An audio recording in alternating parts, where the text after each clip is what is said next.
leniency with you as customers, and we can talk to you about the problems, and that one, might be something that we consider relatively, not a problem. But if it continues and consistently, because you can have small volume and still screw things up. So it's definitely important to us. We do track those things, and the ISPs have given us these hard rates where they like to start blocking messages or giving us a hard time. Statistically, that 1 in 1,000 is a hard number for us. It's not something that we get to fudge with the ISP, so it's important that way. But like James was saying, we do have some mercy. We don't want to just throw everybody under the bus when there's a complaint. So.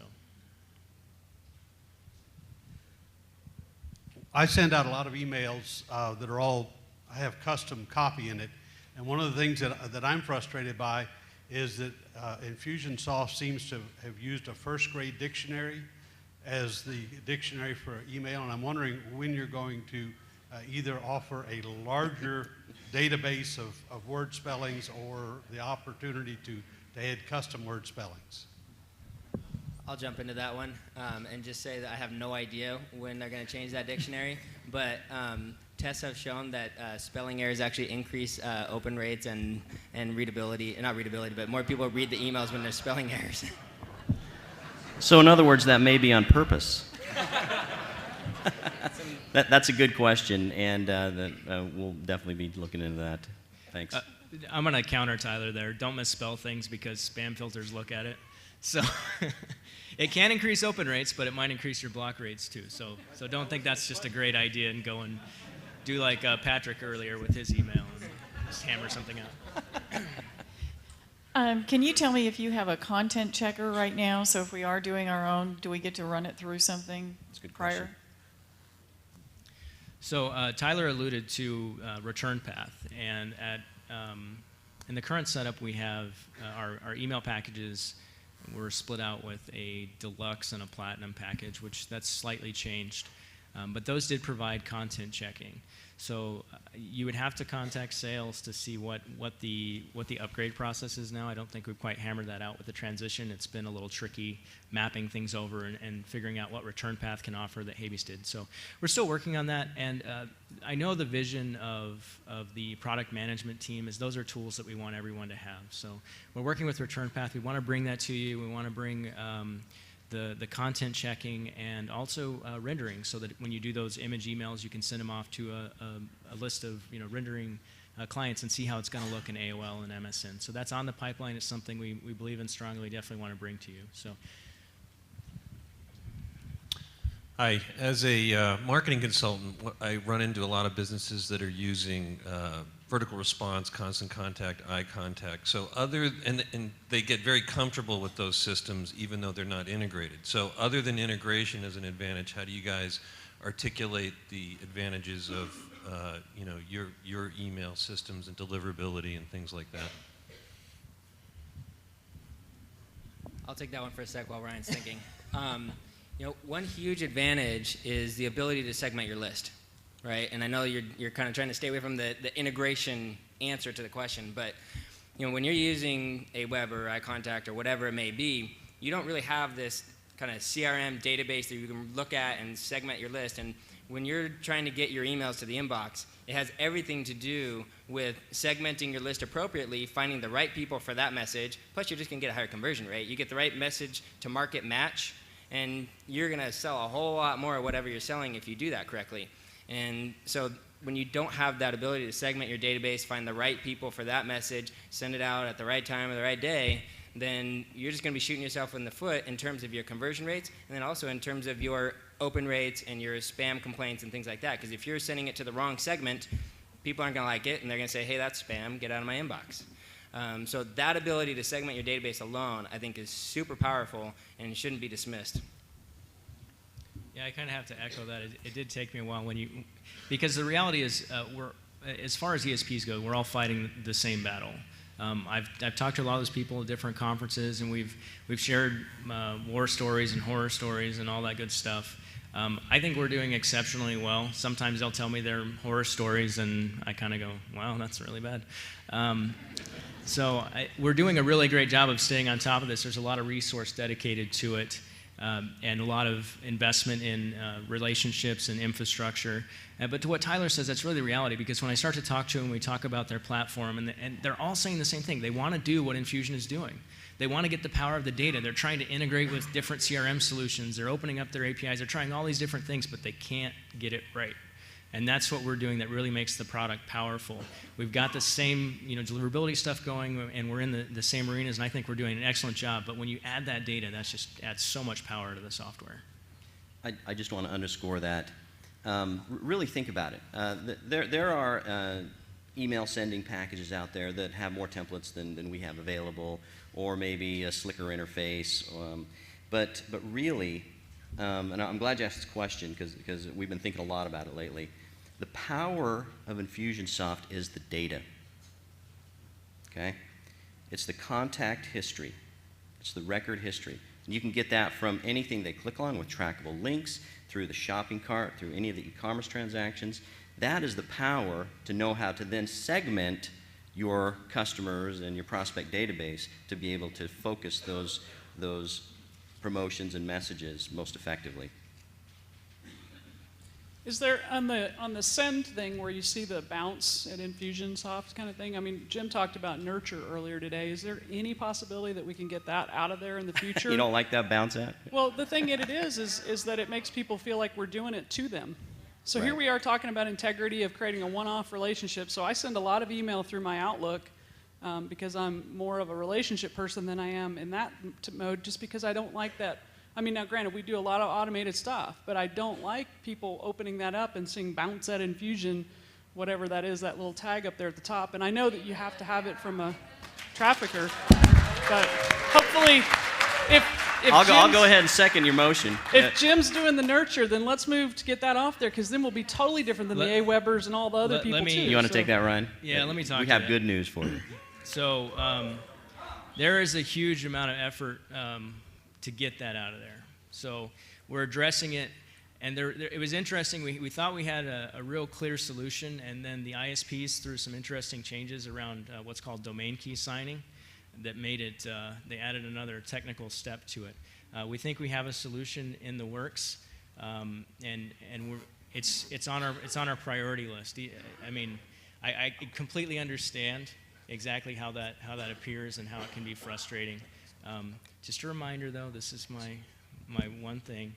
When you're doing mostly B2C and they're checking it in Yahoo, they don't see it. They don't? Nope. They only see it in Outlook.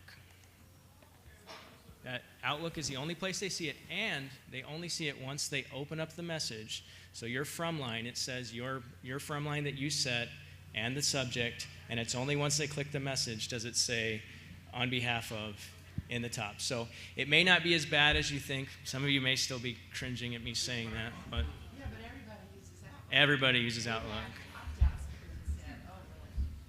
I don't like the spam.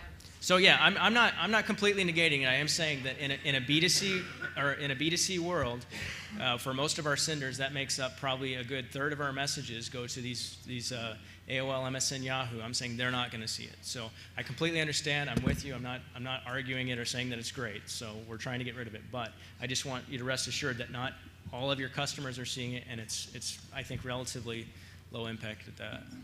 Ryan, can you tell us why it's there in the first place so people understand? Sure, it's there for bounce handling. If we didn't have that in place, and there's technologies that have kind of replaced it, but we found that this actually handles the best of them. If we didn't have that in place, whatever you used as your reply to address would get all the bounces. So that means that if you send a broadcast to, let's say, 50,000 people, and 5,000 of those bounced because whatever they were a bad address or out of office replies or all those different things, those are going to come back to your reply to box. And you wouldn't have that data in Infusionsoft, the data right? wouldn't be in the application, and you couldn't manage it automatically. Why don't you use a different word? Why use that? Oh, that's on the list of things to change before we actually make the change. So. It's a good question. Yeah, I actually have a couple of different questions. One for Mark. As far as your architecture, I'm big with storage. Yes, I'm happy to answer that question. All right, thank you. I'm 10 years of storage data backup development, and the biggest thing for me is where is your redundancy as far as data, or if you have that in place.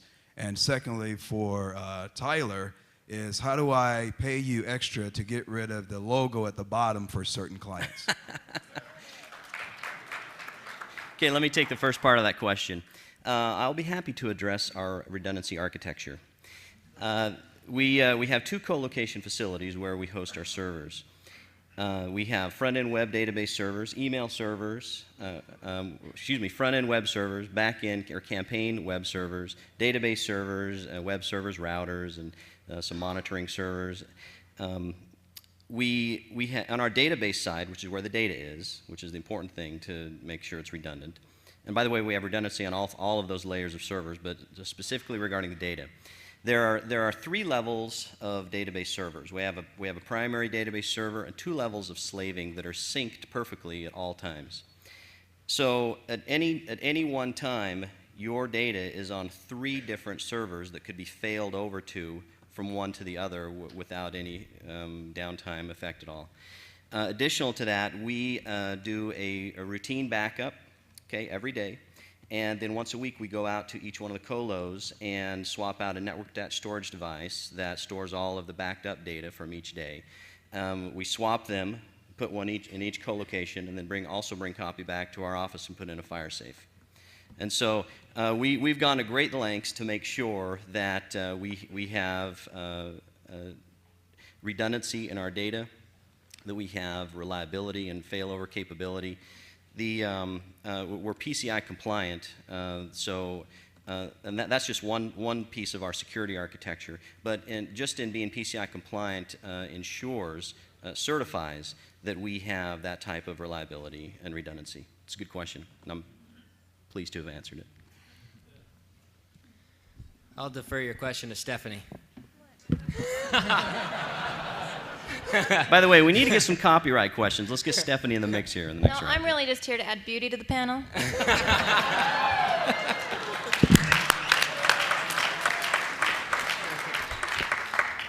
So your question's a good one.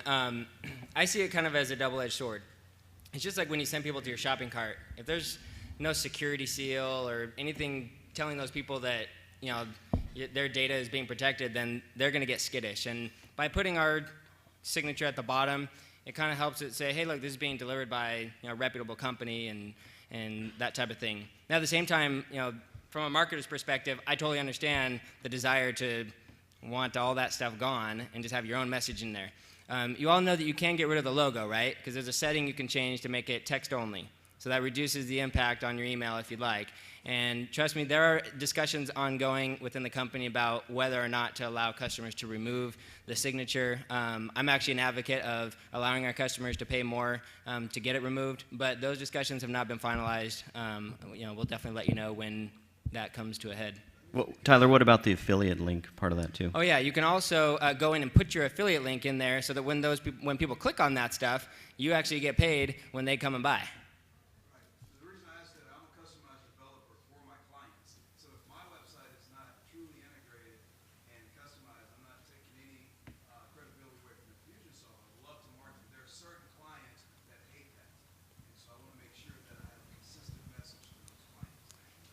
Completely understand. Yeah.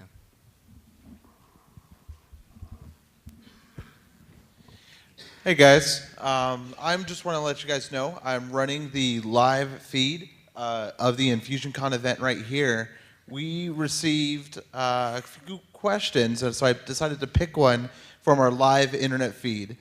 So before I begin, just want to let you know you can find it and tell your friends and anyone else back home to go to infusionsoft.com/live to be a part of the action. So one of the questions we have here is from a fellow named CP Austin, and his question goes, if a customer or prospect claims that they never received the double opt-in request, what should we do in Infusionsoft for that customer, and what should we tell the customer to do on their end?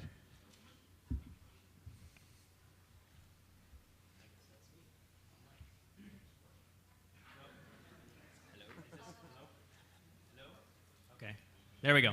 Okay, so I'll go ahead and take that. So the question was whether if someone doesn't receive the double opt-in email, what do you do? Now, I I've been doing deliverability for quite a while, and I can tell you that there's about 15 places in between us and them where things can go wrong. Your best bet is to first have them check